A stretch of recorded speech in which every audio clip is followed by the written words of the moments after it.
دوستوں میں ہوں اکبر بھٹی اور اب دیکھ رہے ہیں ہمارا چینل ہائی اچیور۔ آپ سے ریکویسٹ ہے کہ ہمارے جو چینل کو سبسکرائب کریں اور اگر ویڈیو لکھے اچھی لگے تو اس کو کسی نہ کسی کے ساتھ ضرور شیئر کریں۔ یہ 1949 کی بات ہے کہ جاپنیز نے ایک پروفیسر ڈاکٹر ڈیمنگ جو اس کو انوائٹ کیا، جو کہ ایک امریکن تھا۔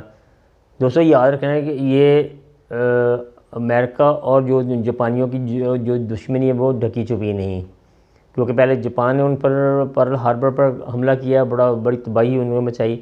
اس کے بعد امریکہ نے اس پہ 2 ایٹم بم پھینکے جس میں لاکھوں لوگ جو جاں بحق ہوئے اور پورا کا پورا انفراسٹرکچر ان کا تباہ کر کے رکھ دیے۔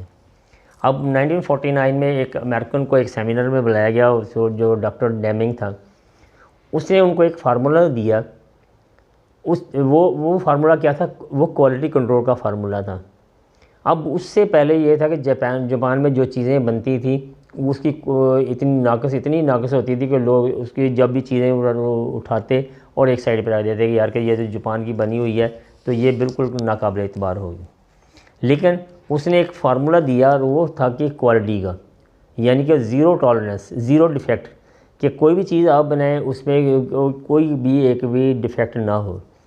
اس فارمولے نے جاپان کو وہ ترقی کی انتہاؤں پر پہنچا دیے۔ اب ایک برطانیہ کے ایک تاجر تھا، اس نے کہا تھا کہ اگر میں 10 لاکھ پاؤنڈ کی چیزیں منگواؤں جاپان سے تو ایک چیز بھی ایسی نہیں ہوگی کہ جس کی کوالٹی کو وہ کمپرومائز کیا گیا ہو، یعنی بہترین چیزیں ہوں گی۔ اور آہستہ آہستہ یہ ہوا کہ امریکہ میں بھی جو کار کی صنعت کا جو بانی تھا یا وہ جو بادشاہ تھا، جو فورڈ ہے، اس کو بھی اس نے کمپیٹ کرنا شروع کر دیا اور جاپانیز گاڑیاں وہ امریکہ میں دوڑنی شروع ہو گئی۔ اب انہوں نے کیا کیا؟ انہوں نے صرف یہ کیا تھا کہ کوالٹی کو کنٹرول کیا تھا۔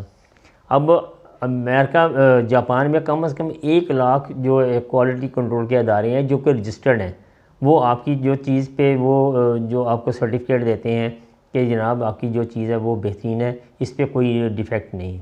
اور 1 لاکھ جو ہیں وہ جو کوالٹی جو سرکلز ہیں وہ رجسٹرڈ ہیں، اور لاکھوں کی تعداد میں ایسے ہیں کہ جو غیر رجسٹرڈ ہیں، وہ صرف ان کو دیکھ کے اور وہ سرٹیفکیٹ دیتے ہیں جناب کہ آپ کی چیز میں کوئی ڈیفیکٹ نہیں ہے۔ تو اگر ہم پاکستانی اگر ہم اس چیز کو اڈاپٹ کر لیں کہ ہم جو کام کریں اس میں زیرو ڈیفیکٹ کی پالیسی میں اپنا لیں تو انشاءاللہ تعالی ہم بھی جاپان کے برابر ہو سکتے ہیں۔ ہماری بے شمار چیزیں ہیں کہ جو انٹرنیشنل سٹینڈرڈ کی ہیں، لیکن کرتے کرتے کوئی نہ کوئی چیز ایسی آ جاتی ہے کہ جس پہ ہم مار کھا جاتے ہیں۔ تو ہمیں اگر دشمن بھی ہو اس سے بھی ہمیں سیکھنا چاہیے کہ اس نے کیا کیا ہے۔ اگر اس نے کوئی اچھا کام کیا تو اس کو اڈاپٹ کرنے ملنے بھی ہمیں کوئی حرج نہیں ہونا چاہیے۔ ویڈیو دیکھنے کا آپ کا بہت بہت شکریہ۔